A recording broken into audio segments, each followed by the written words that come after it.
On paper, this should be a disaster dynamically, right?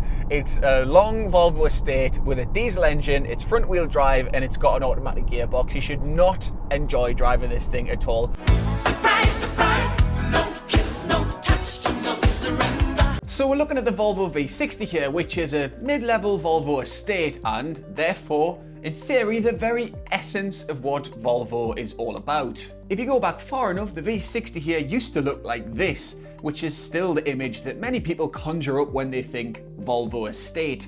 And while it's easy to look back at that stuff now with rose-tinted glasses and think it's all cool, at the time, this hearse-like utilitarianism was definitely not. I don't care what anyone says. And so for the first V60, Volvo made it less a square-arsed tumble-dryer shifter and more a svelte, elongated hatchback. A rebel, kind of like when Katy Perry stopped being a church singer. You shape my heart. Started tashing on with lasses. I kissed a girl and I liked it. Except unlike Katy's wildly successful detour into Satanism,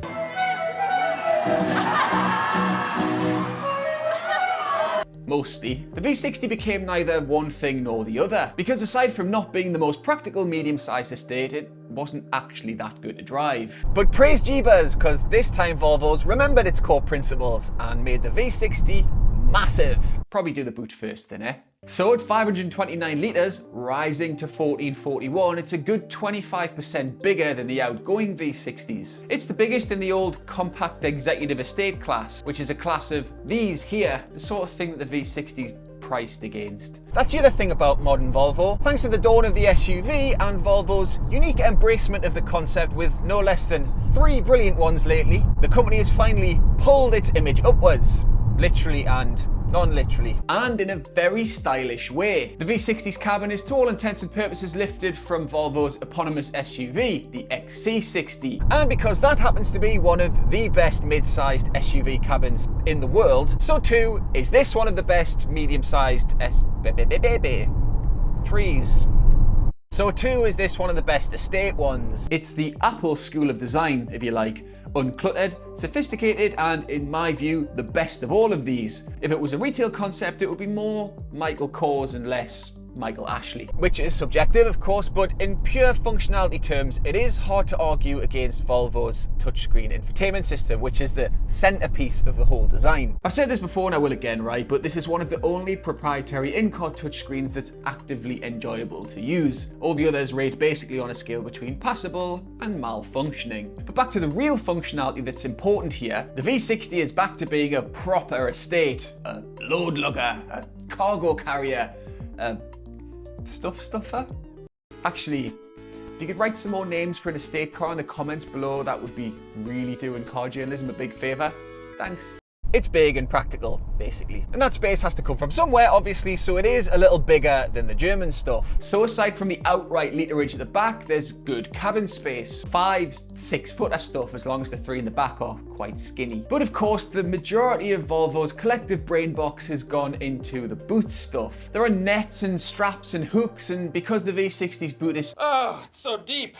Volvo has put a bag divider, or a sack separator, if you like, in there, which serves to stop your stuff from rolling to the back of the boot and making it hard to reach, especially if you've got little arms. Plus, of course, the seats fold flat proper easily, and there's a mechanism that folds the headrests away, and higher level models fold the seats using electricity. Which brings us nice and neatly to the spec. No surprises if you're already familiar with Volvo's MO, which stands for model order in Latin. It's ordered like this. As standard, you get a very nicely specified long hatchback, including LED headlights, an electrically operated back door, 2-zone climate control, and a big touchscreen. Plus, everyone gets something called Volvo On Call, which means you can connect it to your smartphone and then preheat the cabin or set your sat-nav destination before you actually get into the car. Unless your phone looks like this. Volvo's not as hipster as it thinks it is. For all that, Volvo will charge you from 32 grand. Or more relevantly, because you're unlikely to be writing a 32 grand check, you can get one for less than 300 quid on a PCP, says Volvo. Terms and conditions will no doubt apply. It might be quite a big car, relatively speaking, but it doesn't feel that big. And it's got a brilliant driving position. It sits you really low, loads of steering wheel adjustment, cabin seems high, you feel like you're sat down into the car, but that doesn't ever make it feel clumsy. It kind of feels dynamic, even. What? Dynamic? A Volvo? Ugh, that means it's going to be all firm and they're going to call it a emotional lifestyle dynamic vehicle experience in the brochures. But the ride is set up really, really well. IKEA! Thank goodness for that.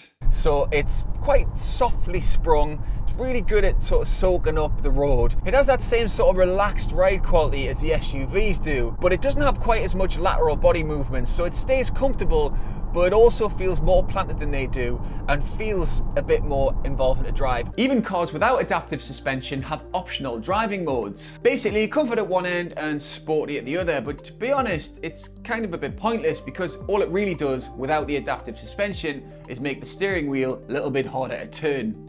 For all that it feels like it's designed for long journeys, it is actually really good around town because it doesn't feel really hefty, steering's really light. Maybe it's a little problem with the throttle response when you're pulling away. And the other thing that's disappointing about this is that the diesel is noisy at lower speeds when you're getting moving, but they all are really on there. Engines then, there are 3 of them to start with, 2 diesels, 1 petrol, and you'll already be aware of them if you're familiar with Volvo's van. All of them are front wheel drive and consumption is a touch over 60 miles per gallon at best, which I think you'll agree is impressive for a car of this magnitude. That said, there is no hiding the 4-cylinder nature of the engines, particularly the diesels. So this is the D4 diesel, 190 horsepower, 8-speed automatic. When it settles down, especially at motorway speeds, it's really, really quiet. Unsurprisingly, this is a car that, because it's so comfortable, because it's so quiet in terms of the engine and the road noise and the wind noise, it's a car that is just brilliant at being sat at 70 on the motorway doing long distances. But it does that while still feeling relatively dynamic when you're on a driving road, you know, a road with corners and that. Steering's light, but car changes direction quite quickly. You would never buy this car because you wanted something that was fun to drive.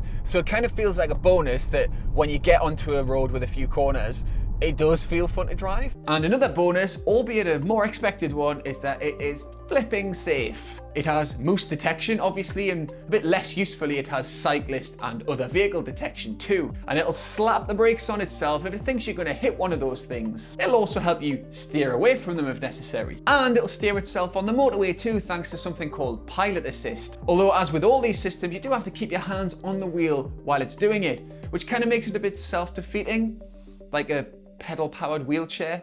Now, as I stand here, the V60 hasn't been tested by Euro NCAP, but if it gets anything less than 5 stars, it'll be Sweden's biggest scandal since Ulrika left Gladiators. Well, thank goodness you can't. Well, there's no need for that. And there's loads of really nice tech crammed into this car, loads of safety stuff. It's so feature-rich, and yet everything is just so calm and easy to use. It just goes about the business of being a relaxing, comfortable car really, really well and in a really non-obtrusive way. So, big question. Should you get one of these instead of the usual suspects? All the German stuff's really good. The A4 Avant was the last one that I drove, and it's brilliant. It's such a nice cabin design, really good ride quality, really practical, obviously. But for me, this just does it that little bit better. It's that little bit more practical. It's a nicer thing to be in. However, there is one small but slightly surprising criticism I'd have of this, a sizable Volvo estate. There's a disappointing amount of storage up here. So this center console bin's not very big. Door pockets aren't that big. The XC40, which was the last Volvo I drove, review coming soon. It felt like a lot more thought had gone into that in terms of just little practicality touches around the front. It's got a hook that comes off the glove box, and it's got more storage compartments, and the door pockets are a bit deeper and stuff. But actually, I don't think that's going to bother most people because, let's be honest, storage spaces in the front of cars are generally just rubbish bins anyway. You either fill your car with junk or you're the sort of person that keeps your car tidy. So there you have it. The estate done bloody well, mostly. Classic Volvo, except not boring. Bonus. Thanks for watching. Please subscribe to the channel if you've not already and hit the little bell for notifications. And comment below. We'll love reading that stuff, no matter how offensive or wrong it may be. Okay, thanks. Bye.